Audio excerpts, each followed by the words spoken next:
What's up everyone, Evan here with Tread Lightly. We're here up on the Wasatch Cache National Forest at Buckland Springs doing a super important project to protect the spring here.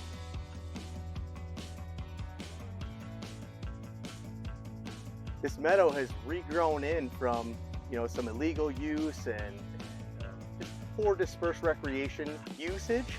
And we're up here building a fence to protect this watershed in the spring.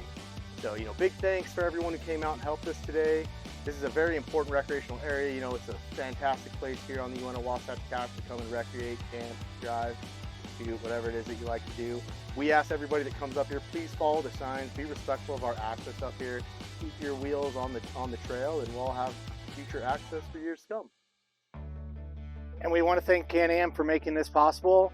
Without the support of our partners and our volunteers, all of the positive work that's getting done all over the country wouldn't be possible. So thanks, Can-Am.